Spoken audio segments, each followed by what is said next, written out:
नमस्कार दोस्तों, इस वीडियो में हम आर्टिकल 14 को जानने की कोशिश करते हैं कि आखिरकार आर्टिकल 14 होता क्या है। आर्टिकल 14 को जब आप पढ़ोगे तो वहाँ पर आपको देखने को मिलेगा the state shall not deny to any person equality before law और the equal protection of law within the territory of India. अब यहाँ पर तीन चीज़ें देखने वाली हैं। सबसे पहला है एनी पर्सन। एनी पर्सन से यहाँ पर कोई भी पर्सन है, चाहे वो सिटीजन है या नॉन सिटीजन है, अगर वो इंडिया के टेरिटरी के अंदर है तो उसको आर्टिकल 14 का लाभ मिलेगा। उसके बाद लिखा हुआ है equality before law and equal protection of the law. ये दो चीज़ें थोड़ा समझने की कोशिश करते हैं कि आखिरकार इक्वलिटी बिफोर लॉ को इतना और इक्वल प्रोटेक्शन ऑफ लॉ को इतना फैंसी फैंसी वर्ड्स टर्म्स में क्यों लिखा गया है।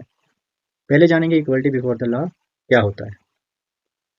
इक्वलिटी बिफोर द लॉ जो है वो एक नेगेटिव कंसेप्ट है, जहाँ पर आप किसी के साथ डिस्क्रिमिनेशन नहीं कर सकते या आपको कुछ ना करने से रोकता है।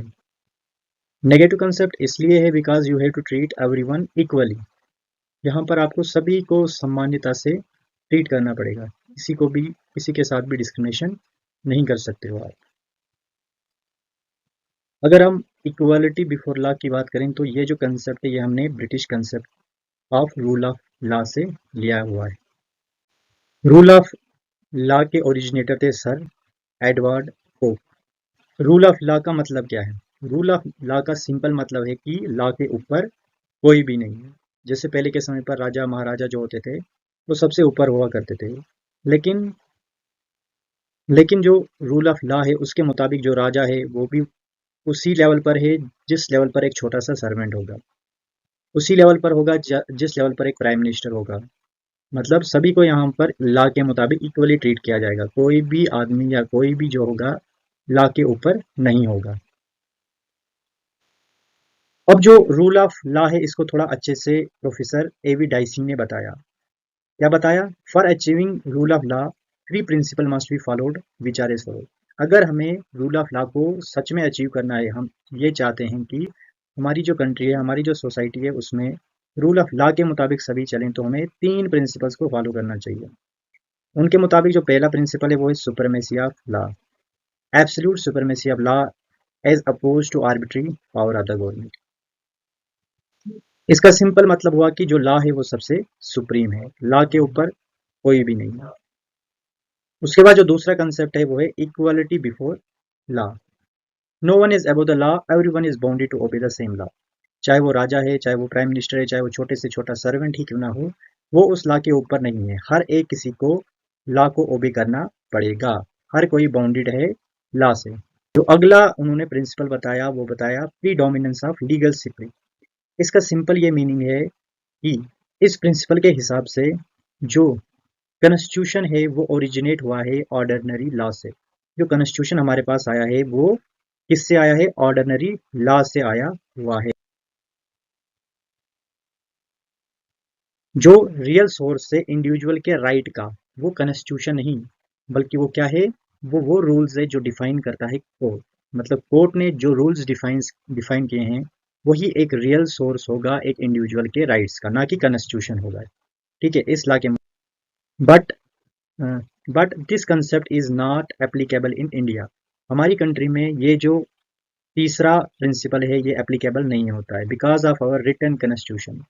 जो हमारा रिटन कॉन्स्टिट्यूशन है वही सुप्रीम है, सबसे ऊपर जो है कॉन्स्टिट्यूशन है, उसके ऊपर कुछ नहीं है। तो this principle is not applicable in our India, है ना, क्योंकि यहाँ पर जो सबसे सुप्रीम है वो तो कॉन्स्टिट्यूशन ही है ना। But there is one problem in equality before law. Equality before law में एक प्रॉब्लम देखी गई। क्या प्रॉब्लम देखी गई? कि आप एक हैंडीकेप और आप एक दूसरे अच्छे व्यक्ति जिसके पास दो टांगे हैं, जिसके पास दो टांगे नहीं है, उनका रेस करवा लो, उनको दौड़ा लो। ठीक है, यहाँ तक उनको दौड़ा लो। अब यहाँ से ये बंदा जब चलने को आएगा और ये जब चलने को आएगा तो ऑब्वियस सी बात है कि ये हार जाएगा। अगर ये जीत गया तो इसका मतलब उसके पास जो व्हील चेयर होगी वो बहुत ही अच्छी होगी, लेकिन यहाँ पर ये जो आदमी होगा जिसके पास अच्छी अपनी टांगे हैं वो जीत जाएगा। तो यहाँ पर आप इन दोनों को इक्वली ट्रीट नहीं कर सकते, है ना। ऑब्वियस सी बात है, आप इसकी रेस इसके साथ यहाँ पर नहीं करवा सकते हो। यहाँ पर जो हैंडीकेप है वो बेचारा डिसएडवांटेज में है। सो लाइक दैट यहाँ पर कहीं पर भी कुछ ग्रुप ऑफ पीपल्स होते हैं जो कि डिसएडवांटेज में होते हैं, जैसे औरतें हो गई, है ना, या छोटे बच्चे हो गए, वो क्या है, डिसएडवांटेज में। उनको हम इक्वली ट्रीट दूसरे के साथ नहीं कर सकते हैं जो ऑलरेडी एडवांटेज में है ना। एग्जांपल देता हूँ, मान लो एक रूल ऐसा निकला, एक्ट ऐसा निकला पार्लियामेंट में, बता दिया कि जिनके पास 5 करोड़ पहले से ही है उनको दोबारा से एक प्लाट ज़मीन का और दिया जाएगा, है ना। तो ये तो कोई लॉजिक वाली बात नहीं हुई, क्योंकि वो पहले से एडवांटेज में और आप उनको दोबारा से कुछ दे रहे हो। और जो दूसरे बेचारे हैं जिनके पास कुछ पैसे भी नहीं है, तो वो यहाँ पर डिसएडवांटेज में हो जाएंगे। या मान लो आप एक 5 साल के बच्चे को और दूसरे 25 साल के बच्चे को इक्वली ट्रीट नहीं कर सकते हो, दोनों को एक क्लास से आप ट्रीट नहीं कर सकते हो, क्योंकि ये जो बच्चा है इसको ज़्यादा प्रोटेक्शन की ज़रूरत है कि नहीं। लेकिन जो 25 साल का बच्चा है उसको उतना प्रोटेक्शन की ज़रूरत नहीं पड़ेगी। लेकिन ये जो 5 साल का बच्चा है इसको आप उसी लाश से ट्रीट नहीं कर सकते हो जितना आप 25 साल के एक आदमी को कर सकते हो। Wait, let me erase this solve.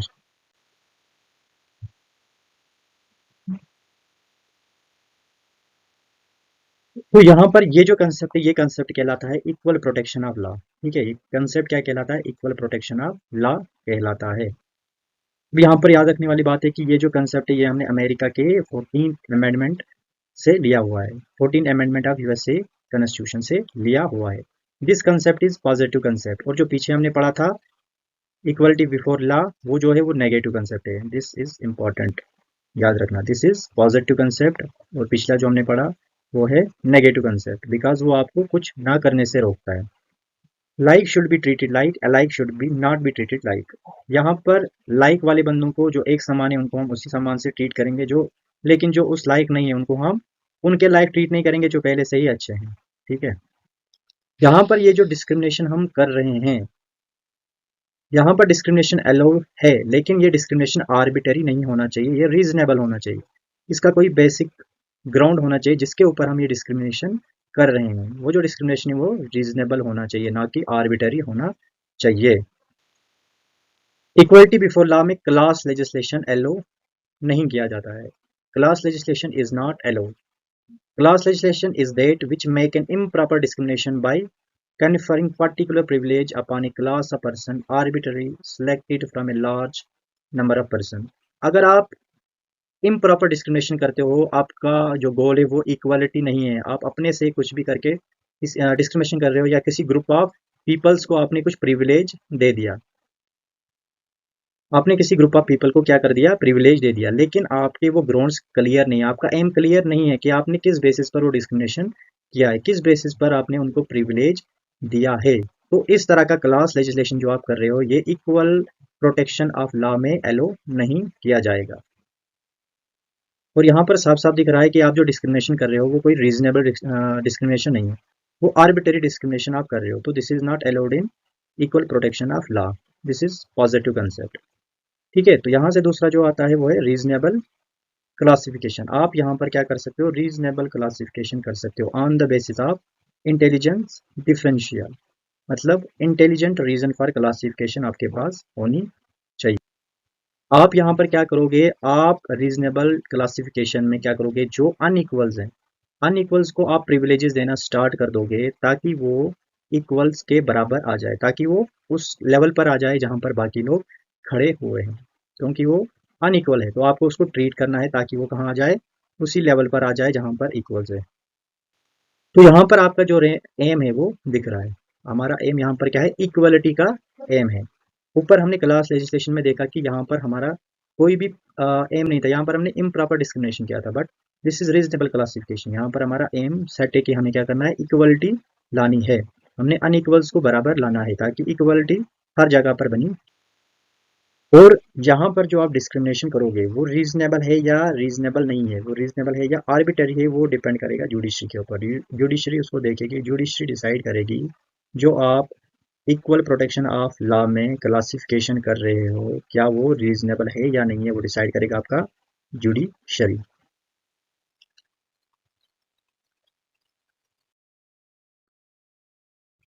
अब कुछ केसेस देखेंगे, वैसे तो बहुत सारे केसेस हैं लेकिन कुछ केसेस देखेंगे। अगर आपको करना है तो आप यूट्यूब या इंटरनेट पर सर्च कर सकते हो और इन सभी केसेस को पढ़ सकते हो। तो एक जो केस था पहला केस देखते हैं। अगर आपको केसेस वगैरह पढ़ने हैं तो आप इंटरनेट या यूट्यूब पे सर्च भी कर सकते हो और केसेस पढ़ सकते हो। तो कुछ इंपॉर्टेंट 3 केसेस हम देखेंगे। पहला केस जो था वो था air India versus Nagesh Mirza के बीच में। यहाँ पर क्या हुआ कि कुछ ऐसा रूल बनाया होगा इन्होंने कि अगर एयर होस्टेस जो है वो प्रेग्नेंट है और आप उसको टर्मिनेट कर रहे हो तो ये जो है आर्टिकल 14 के अगेंस्ट होगा। उसके बाद अगला केस जो है वो Randhir Singh versus union of India का है। इसमें बात की गई कि equal pay of equal work जो है फंडामेंटल राइट तो नहीं है, लेकिन उसका कॉन्स्टिट्यूशनल गोल है under article 14, 16 and 39 sub clause C of the constitution. उसके बाद एक और फेमस केस है Mittu versus state of Punjab. इसमें क्या बोला गया, जो सेक्शन 303 था 303 था, उसमें ये मैंडेटरी था कि अगर कोई भी जेल के अंदर मर्डर करता है, चाहे वो लाइफ इम्प्रिजमेंट में है, चाहे उसको उम्र कैद भी क्यों ना है, लेकिन उसको डेथ पेनल्टी दी जाएगी अगर वो जेल के अंदर मर्डर करता है तो इसको भी कोर्ट ने क्या कर दिया, अनकॉन्स्टिट्यूशनल साबित कर दिया, यानी सेक्शन 303 को। Thank you.